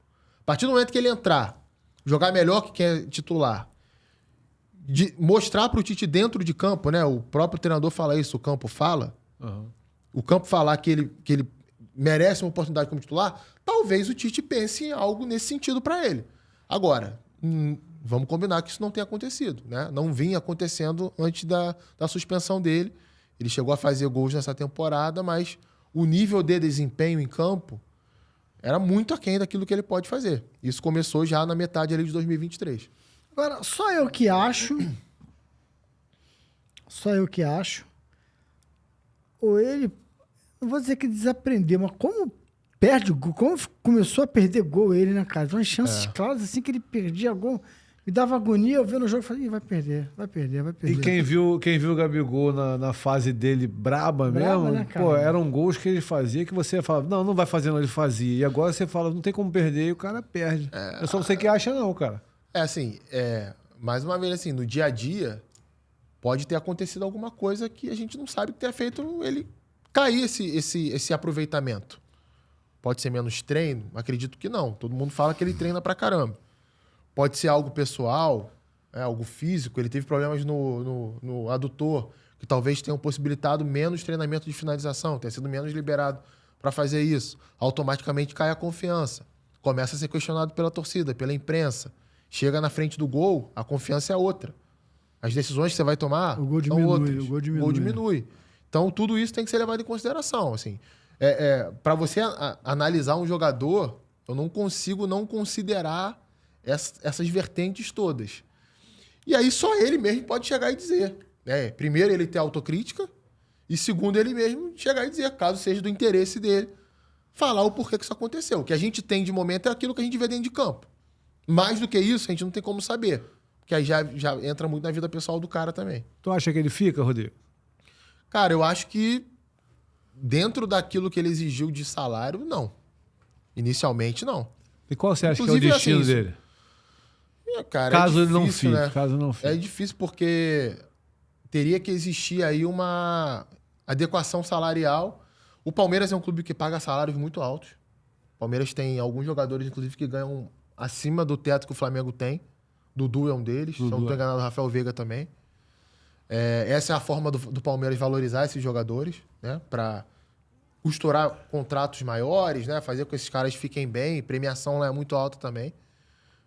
Já tive informação nesse sentido.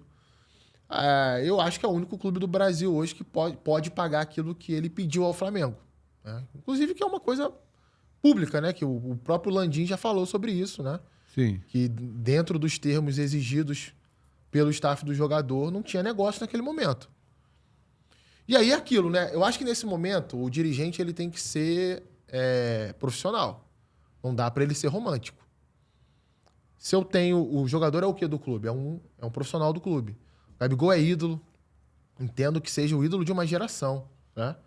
Quem, sei lá, nasceu nos anos 90 e não pôde ver outras épocas do Flamengo, tem o Gabigol como principal ídolo. Maior referência. Maior referência, Maior porque... referência. Primeiro que ele é identificado com a torcida, segundo que o jeito dele jogar dentro de campo... É a cara da torcida do Flamengo. Cara, É a a cara da torcida do Flamengo gosta de jogador assim. Gosta de jogador assim. Inclusive, eu acho que foi até um dos motivos pelo qual gostou tanto do Jesus. A maneira como ele corria, Sim, brigava. É visceral, é o cara que sente o jogo, né? Que provoca, é provocado e que Entrar em brinca campo com a torcida metendo o dedo na cara do adversária. jogador. Exatamente. Então o Gabigol ele é muito isso. Essa identificação você não acha ali na esquina, né? Difícil. Só que só isso não é o suficiente para você manter um jogador que ganha um salário muito alto. Muito alto. Provavelmente o maior salário do elenco. Se esse jogador não estiver dando a resposta naquele momento. Então, eu vejo dessa forma. E acho que até que a diretoria do Flamengo, até esse momento, tem sido bem correta e bem profissional nesse sentido. Não tenho visto nada daquilo que eu pelo menos, que eu não faria se eu estivesse lá no lugar deles. Quando você viu o Pedro começar a ganhar a posição dele, começar a levar melhor sobre ele, é claro que a gente precisa levar em consideração a proposta de jogo de cada treinador. Sim. Né? Não é só falar, no para o ímpar quem você escolhe. Assim, aprendendo com vocês, é importante a gente perceber assim, depende da proposta de jogo, né? Enfim, não dá para pegar um... Claro, você acha um melhor do que o outro, mas dependendo da proposta de jogo. Mas dentro da proposta de jogo dos últimos treinadores, e quando o Pedro começa a ganhar a vaga dele, você concordou? Qual foi a tua leitura? Eu concordei. Concordou? No momento, o Pedro estava jogando melhor que o Gabigol. Entrava e jogava melhor, estava fazendo mais gols. Né? Existe um momento ali de lesões diferentes, né, dos dois. Teve um momento que o Gabigol ficou de fora, o Pedro jogou e o Pedro entrou bem.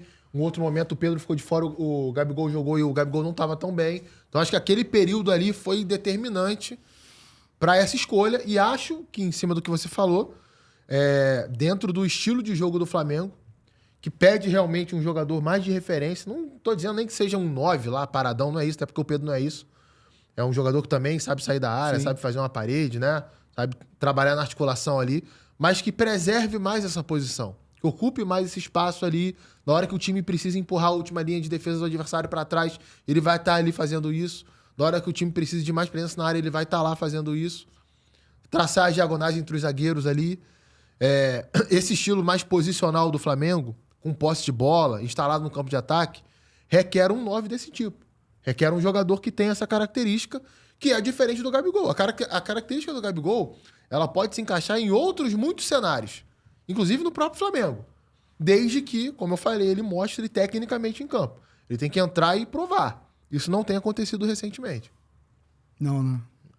Eu, pelo menos, sem contar que o Pedro é um grande jogador também. Né? Excelente. Muita bola, e eu não tô aqui torcendo pro Flamengo se desfazer do Gabigol, não. Tá? Que fique claro isso, porque eu acho que pro Flamengo é importante ter os dois. Porra, bacana. Né? Qual clube do Brasil tem dois centroavantes, dois jogadores de ataque desse nível brigando por uma posição? O Coutinho, cara, o elenco do Flamengo hoje tá... Você acha que o elenco, hoje, ele é melhor do que o de 2019? Ah, com certeza. O elenco de 2019, ele não era um grande elenco, né? O reserva do Rafinha na lateral direita, depois que o Rodinei saiu, né? O Rodinei sai na metade daquele ano, foi o João Lucas, que hoje é lateral direito do Juventude. O Pará já tinha saído. Já tinha saído, né? Em vários jogos, a primeira opção de ataque no banco Era o Lincoln. Lincoln, né? Depois Ou o Renier. Renier, que era um garoto de 17 anos. O Lucas Silva, que era um ponta-direita da base do Flamengo, entrou em vários jogos na reta final, inclusive como titular. Porque não tinha reposição. Vocês lembram a final do Mundial de 2019? Sim. Que o Jesus saca o Arrascaeta e o Everton Ribeiro no início do segundo tempo? Não tinha ali material humano para manter o mesmo nível em campo. Então, não tenho dúvida nenhuma. Em termos de qualidade de elenco, talvez até o de 2020 fosse melhor que o de 19, o de 21. O 19 tinha os 11 ali que eram fora de série, Porque mas... 20 se reforça bem, né? Chega o Michael, Pedro Rocha, chega o Gustavo Henrique, chega o Léo Pereira, chega... Tem mais jogador, cara. Chega mais jogador ali. Thiago Maia chega em 2020. Chega um monte de gente que virou titular do time, né? Exatamente. Começa a se O reforçar. Pedro chega em 2020. Pedro. E o Pedro ainda vai pra Copa, né, cara? É. O Gabigol deve ter ficado um pouquinho embolado, né? É porque ele acabou se sacrificando, né? Mudando a função e o Pedro se enquadrava naquilo que o técnico queria. Assim, você sabe que eu acho que ele não mudou exatamente a função. É porque o Flamengo com o Dorival jogava com uma dupla de ataque, né? Só lembrando que o Bruno Henrique se machucou. Sim. Exatamente. Só lembrando as pessoas que o Bruno Henrique se machucou. Foi quase um ano fora. Aí deu pra criar oportunidade pra eles dois juntos. Então o time do Dorival era o Rodinei, né, na lateral direita. Que deixou saudade. Aquela fase ali, o Rodinei. Aquela ali, Que Rodinei. deixou saudade. Ele teve um grande ano ali. Que nem nosso Piá, né? Nosso E ídolo da a geração. gente esperou tanto pra ter uma É. grande fase mesmo do Rodinei, e logo depois ele vai, né? E calhou de acontecer na reta final do contrato dele. E aí o Flamengo queria uma situação que ele para ele não era interessante, ele tinha uma proposta da Europa, foi ganhar em euro. É compreensível. Não dá pra ter essa briga, opção. né? Aí Então- ganhar os 200 contos, já 200 contos Nem em euro. Nem só de grandes heróis, grandes ídolos vivem os clubes, mas aqui a gente brinca aqui, a gente falou do Rodinei, eu falei aqui do Piá, é porque a gente tem uma brincadeira nossa que o Piá, naquele time, aquela 92, geração, né? aquela geração do Marcelinho, Djalminha, Paulo Nunes e tal, o Piá é um dos grandes ídolos, né? Porque todos os gols fatais ali nasceram dos cruzamentos do Piá. E ninguém dele. fala do Piá, o Piá, não sei onde o Piá mora, queremos você aqui, Piá. Nós jamais esqueceremos de você, Piá. O homem do cruzamento certo. Djalminha teve aqui e Djalminha vai gravar elogiou com a gente demais aqui. Ele elogiou demais o Piá. Djalminha vai gravar com o Marcelinho Carioca quando vier ao Rio, vai gravar com a gente. Ele era absurdo Marquinhos já de chegar gravou. da linha de fundo do Piá, Pô, né? cruzar. Aquele time de 92. Aquela né? final de 92 ele destruiu. 91, 92, Carioca 91. Quando estadual era estadual. Mas só pra voltar na questão do Gabigol, de 22, ele jogou de segundo atacante ali. E é a posição que ele gosta de jogar. A posição que ele gosta de fazer. Né? Ele tinha uma liberdade de movimentos ali pelo lado direito do campo, que é onde ele sempre atuou bem. E acho que o ano de 2022 dele é um ano muito bom. A questão era que o Pedro estava mais em região de finalização do que ele. Então era natural fazer mais gols. Mas o Gabigol fez gols importantes também em 22, deu assistências importantes. Foi fundamental. O gol da final da Libertadores de 22 é do Gabigol, gente. É do Gabigol. Então- E foi muito questionado o porquê dele não ter ido também. Não é que ele estivesse mal, não. Não, ele tava Ele no radar. ele não iria pra Copa? É. Ele não tava... Ele tava no radar. E eu acho também que ali... Mas era um radar, assim, da lista de 50, só se for. Sim, né? sim. Mas não- Eu acho que existe uma diferença que, pelo menos na minha opinião, acontece muito, que é o nível que se joga no Brasil e o nível que se joga na Europa. Eu vejo que um jogador, guardadas alguns casos específicos, como eu citei do Guilherme Arana, anteriormente aqui, que é uma posição que tem poucos jogadores na Europa que estejam em alto nível, que joguem em grandes clubes, né? E que sejam melhores tecnicamente do que ele. Mas se a gente olhar para o ataque, tem muita opção, gente. Tem jogador que é questionado na seleção brasileira, mas se vier para o Brasil vai meter 40 gols no ano, 50 gols no ano. Porque aqui o nível é diferente lá fora. E não é demérito para os jogadores Não, daqui. não. É uma coisa lógica isso. A gente Lá viu o jogam Hulk os quando- melhores, se paga O Hulk mais. chegou aqui voando, né? E era um jogador que estava na China. Né? O Gustavo Scarpa foi o melhor jogador do Brasileirão de 22. O que ele fez na Europa recentemente? Né? Então, exemplos igual a esse, tem vários. Eu não estou aqui diminuindo o Scarpa, não. O Scarpa é um grande jogador. Só que para você conseguir se desenvolver lá fora, você precisa de algumas outras coisas que muitas vezes aqui no Brasil não é necessário. Isso não faz do cara um jogador ruim. É só uma questão de diferença de nível de lá para fora para cá. Ele podia ter esperado, podia ter voltado, né? Ele foi pro Nottingham Forest, né? Não conseguiu jogar e depois acho que ele foi pra Grécia. Então, ele foi jogar na Grécia depois. Panathinaikos, né? Não lembro se foi para Panathinaikos exatamente, mas Era a Grécia. E não conseguiu também jogar. Não conseguiu ter sequência. Teve lesão, provavelmente teve problema de adaptação, mas tudo isso... E agora tá ganhando ritmo o de Gabigol novo, né? voltou. Eu acho que assim, não tem demérito. É legal quando um cara vai... Eu me lembro quando o Kaká foi... O Kaká foi novinho, né? E quando o Milan contratou o Kaká, na época o Milan era o Real Madrid versus Manchester City. Assim. Kaká vai em 2003, né? 2002. 2013, é. Quando ele vai... Eu mesmo falei assim, eu tava no jornal, trabalhava no Jornal Dia, aí chega lá, um fax. Eu sou da por fax, hein, maluco? Né? Aí chega lá o fax, matéria de agência, e o Milan quer o Kaká. Ah, tá de sacanagem, o Milan quer o Kaká. Pô, o cara foi, chega lá, barra não sei quem, o Costa, Rivaldo, vira melhor titular, do mundo. melhor do mundo. É o último brasileiro escolhido o melhor do mundo, né? melhor, E ganha... Mas eu lembro de uma entrevista dele que, assim, ele falou assim, cara, eu vou criar um projeto. Projeto, professor. Projeto. Eu vou pra lá, pô, eu quero estudar a língua, eu não vou pra bater e voltar. Quero estudar a língua, eu vou levar minha família, não sei se foi cara, vou levar minha família, quero todo mundo perto, quero conhecer toda a cultura, a região, o restaurante, tudo, toda a parte de turismo ao redor. Eu quero ir pra lá, me identificar, ser uma pessoa da Itália, de Milão, para gostar, me adaptar e não ficar, vou para lá para ser um jogador de futebol, aí não consigo me adaptar, primeira dificuldade, volto, não. Ele se preparou. E depois eu comecei a ver outros jogadores também que pensavam, é um projeto, cara, eu vou, tá, mas antes de eu ir, deixa eu mapear, o que eu tenho que fazer lá? Como é que eu vou para lá? O que eu vou encarar? O que eu vou encarar, E assim, levar a família, porque a vida da família implica o cara quer voltar, a família, mulher, e filho. tem outra coisa, cara, assim... o jogador, quando vai muito jovem pra lá, sem se provar num grande título aqui no Brasil, ou sem ser um fenômeno das divisões de base, ele chega lá e começa tudo do zero. Lá não é e tem ninguém, jogador cara. que não tem paciência pra isso. Lá não é ninguém. Eu não sei se esse foi o caso do Do Gabigol, Eu não sei se esse foi. Eu não tava lá pra saber disso. Mas me Mas chama a atenção pode ele ter ter batido sido, em 3 clubes e não ter jogado em nenhum. Não ter jogado. Talvez não tenha tido a paciência de aguardar, de esperar. Né? E lá é assim, cara. Funciona. E não é demérito nenhum, eles trabalham assim lá. Trabalham assim. Às vezes o cara O Vinícius vai- Júnior. O Vinícius Júnior não Vinícius tava... Júnior demorou quanto tempo pra se firmar no Real Madrid? Pô, o Imperador Exatamente. vai, Parma, não sei o quê. Cara, o Júlio César conta uma história, pô, incrível, que ele vai emprestado não sei pra onde, ninguém quer ele. Aí ele grandão, pô, jogador de seleção brasileira, não sei se já...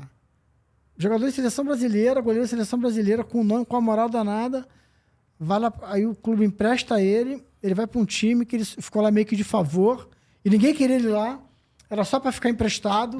Então, assim, os caras ralam, bicho, até... Não é fácil não, cara. Não é fácil, não. Não é fácil não. São poucos os que vão pra um clube grande e que vão chegar e vão jogar. Tipo, aconteceu com o Beraldo agora, que saiu de São Paulo, foi pro Paris Saint-Germain. Pra mim é um fenômeno jogando na zaga. Joga muita bola. Vai ser um dos grandes zagueiros pra mim da seleção brasileira nos próximos ciclos aí de Copa do Mundo. Mas é um cara que ele tem 19 anos, vai fazer 20, se não tô enganado. E pegou uma sequência de titular no Paris Saint-Germain. Chegou jogando. Jogou de lateral, jogou de zagueiro, jogou jogo de grande campeão. É muito bom zagueiro. Muito bom zagueiro. Qualidade técnica pra sair jogando, firme pra defender a área, bola aérea. Sabe, com a idade que ele tem, ele ainda vai ter muita coisa pra crescer. Dá pra imaginar o nível de zagueiro que ele pode ser se ele não tiver nenhuma lesão grave ou algum problema na vida dele. Mas são poucos, cara. Não é normal isso acontecer. O jogador sair daqui, o Arthur, que foi lateral direito do América Mineiro, jogou no passado no América Mineiro. Excelente lateral, foi lateral da seleção do Sub-20. Foi jogar no Leverkusen agora, tá certo que ele teve uma lesão. Leverkusen, que é a sensação do futebol europeu nessa temporada. E antes de ter a lesão, ele não conseguia ter sequência. A adaptação é outra. Não sei se vocês viram a declaração do João Gomes quando ele chega no clube dele. Cara, eu parecia uma criança nos primeiros treinos. Eu tive que me conscientizar da alimentação, da musculação, do pós-treino que tem que ser feito todo dia. Isso. Senão o cara não roda, cara. Não vinga. Verdade. Entendeu? Tem que ter esse entendimento. É muito diferente. Tem que ter é outro paciência, jogo. vai criar até criar essa casca, o cara tem que ralar muito. O alto fora. nível da Europa é outro jogo. Não adianta dar murro em ponta de faca. É claro que tem as exceções, né? Vai ter jogador que vai sair daqui, vai pra lá e vai se dar bem de cara. Vai ter jogador que pode, num nível de enfrentamento com alguém lá de fora, no jogo de seleção brasileira, pode ir bem. Como foi o Fabrício Bruno agora com a seleção brasileira, foi muito bem. Mas é a exceção.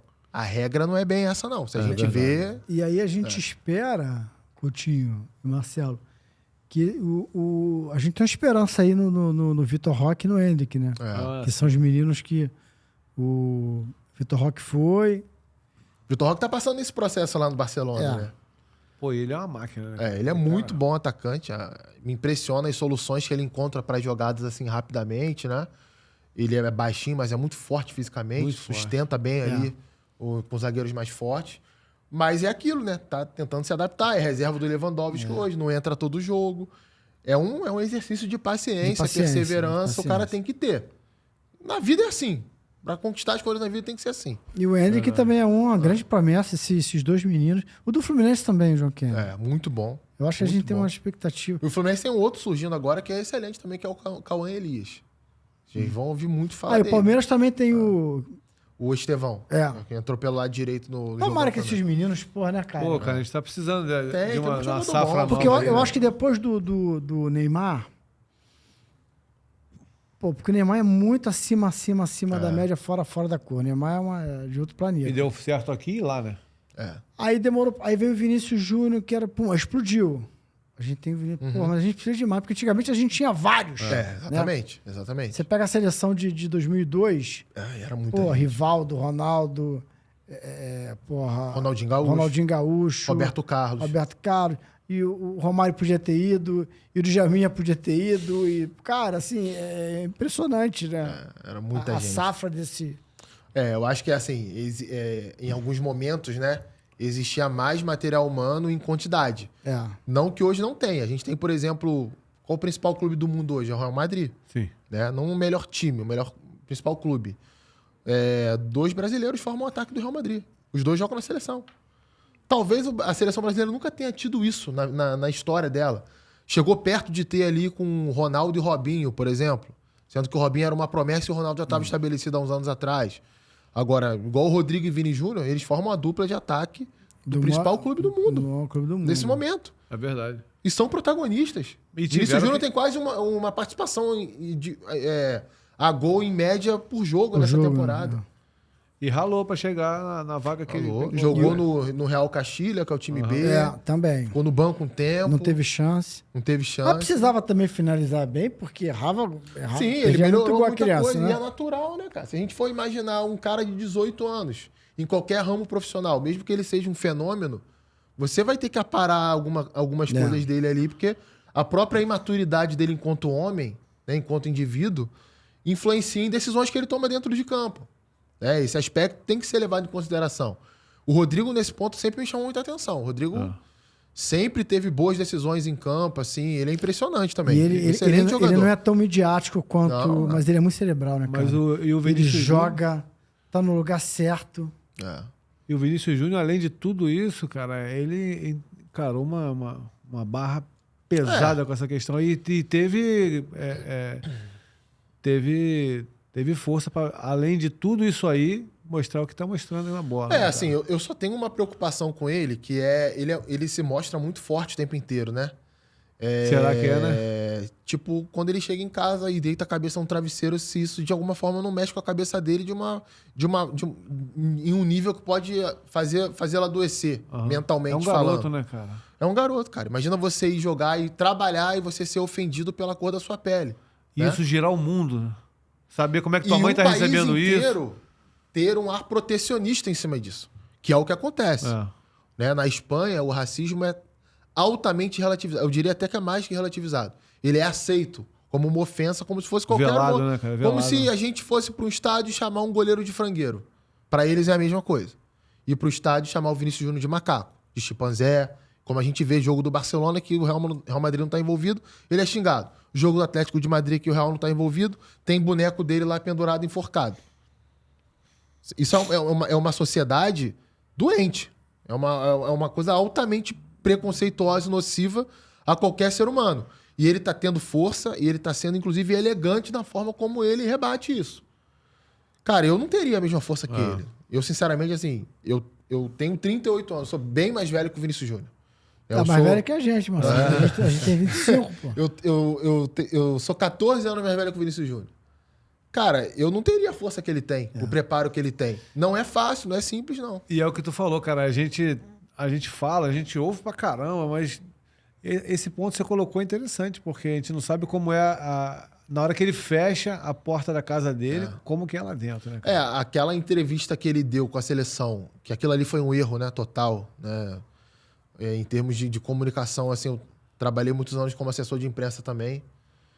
Quando eu fiquei sabendo que ele daria uma entrevista sozinho para falar sobre o racismo na Espanha, né, e seria bombardeado com aquelas perguntas ali o tempo inteiro, sem uma figura institucional da entidade que estava corroborando com a organização do jogo, que era a CBF, do lado dele, para filtrar isso, ou outro jogador, ou treinador da seleção, que ele começou a chorar ali respondendo, você vê que era uma coisa genuína de uma pessoa que não está aguentando mais uma situação. Bem difícil, cara. Né? Bem Então, difícil. assim, quando alguém chega naquele nível, você percebe que ele está no limite. Eu não sei até que ponto tem sido saudável para ele. Muita gente fala, que legal, que bonito, ele tá lutando. Realmente, é maravilhoso ele fazer isso. Ele ser uma voz contra o racismo. Mas ele não pode estar sozinho. Ele não pode ser o único cara, basicamente, num país inteiro que acontece isso. Até mesmo alguns companheiros dele de Real Madrid não se posicionam. Né? O Carvajal, que é lateral direito do Real Madrid, foi perguntado sobre isso antes do amistoso com a seleção brasileira. E ele falou, não é bem assim, é uma coisa de torcedor. Cara, você tá vivendo o mesmo vestiário de um cara que você tá vendo sofrer com aquilo ali. E você é incapaz de se compadecer com aquilo. Pra mim é uma coisa que não entra na minha cabeça, não. Não sei se o futuro da carreira dele é ali, entendeu? Se ele vai ter paz pra trabalhar ali. Em outros países da Europa tem racismo? Tem. Ele pode até sofrer as mesmas coisas. Mas eu não sei se a permissividade da sociedade vai ser a mesma coisa. Entendeu? Acho que talvez se tenha ações ali mais rígidas para punir quem tem esse tipo de atitude. Legal. Coutinho, infelizmente nosso tempo acabou. Passou muito rápido. Pô, a gente quer agradecer, né, Marcelo? Agradecer aqui. Gostou, Coutinho? Foi bom? Pô, muito legal, cara. Bacana trocar essa ideia aqui. Acho que eu falei pra caramba. Não, mas a ideia é essa aí que você fale, pô. Eu agradeço aí o espaço, né? O bate-papo à tarde agradável que a gente teve aqui. Sempre que achar que eu puder contribuir, é só chamar que a gente então contribuiu muito. Vamos abusar. Vamos abusar. Falei com o Mansur aqui para ele ajuda lá com o Paulo Nunes, que o Paulo Nunes é resenha. Falo. Paulo Nunes é parceiro. Aí tem uma cadeira a mais aí. E aí falei com ele também pra gente reproduzir um toca de... Ele trazer o Alex. Sim. Ele e Alex aqui. Alex é parceiro também, figuraça. Aí reforça lá com ele também, pra ele... Sim, E a gente trazer... Pô, eu quero trazer o LED, que é um grande... Acho que o LED não participa muito, né? Não lembro do LED participando. De podcast? Cara, não sei. Lembro. Mas o LED é um... De repente... Um cara extremamente agradável. Aliás, eu conheço. Gente boníssima. Aliás, é um dos caras que, assim... pelo tamanho que ele tem lá dentro da emissora, quando eu cheguei... Ele e o Paulo César Vasconcelos, principalmente, são caras gigantes lá dentro e me recepcionaram muito bem, me deixaram muito à vontade, sabe? Paulinho, trabalhei com o Paulinho são também, pessoas, assim, que você vê a grandeza deles, né? Enquanto seres humanos mesmo. De você estar chegando num lugar novo, né? Desconhecido e ser bem recebido por esses caras que são gigantes na comunicação. Faz diferença, né? Faz muita diferença. Então vamos... Quer deixar algum recado? Não, só agradecer mesmo. Agradecer mesmo. A gente quer... E a galera que quiser saber mais do meu trabalho, me segue lá no Twitter. Tô sempre postando as coisas lá. Pode passar aí. @Rodrigo Coach no Twitter com Temudo. Sempre postando lá as participações nos programas, né? A agenda agenda, a minha escala. E é isso. Tem textos lá no blog do GE também, sempre após os principais jogos também. A gente faz esse trabalho lá. Então é isso, galera. Valeu, obrigado. Rodrigo, foi excelente. Mais um episódio que a gente termina olhando para o cronômetro e fala, já acabou, cara. e foi bom. A gente ouviu muita coisa que tem certeza que a galera que está assistindo agora, que assistiu agora, queria ouvir, esperava de você. De repente, até mais do que já esperava. Foi bacana. Perfeito, cara. Que bom. Obrigado que bom. mesmo. Bom saber disso. Muito bom, curti muito. Tá, Coutinho, obrigado mais uma vez. Pô, isso é legal, assim, eu gosto de ressaltar, porque as pessoas não têm ideia, tipo, como é que o convidado vem parar aqui, né? E peguei teu contato com o Mansur, mandei mensagem, na hora você respondeu e tá aqui, não teve enrolação, não teve nada. E pô, você gravou hoje de manhã, almoçou, veio correndo, então você tem tua agenda e tá aqui com a gente, manobrando a tua agenda para estar aqui para prestigiar a gente. Pra gente é muito legal, muito, muito bacana. Então vamos embora, Marcelo? Bora. Vambora. Antes, compartilhando, curtindo. Segue aí, gente. Vou seguir. Não dá seguindo, não. Vou seguir aqui agora. Vou seguir agora aqui. Faz a minha, faz o mesmo aí, faz o mesmo aí. Eu também não tava, não. Não tava, não. Mas legal, obrigado mesmo, cara. Até o próximo Zódio. Até o próximo episódio da sua resenha. Fomos. Valeu.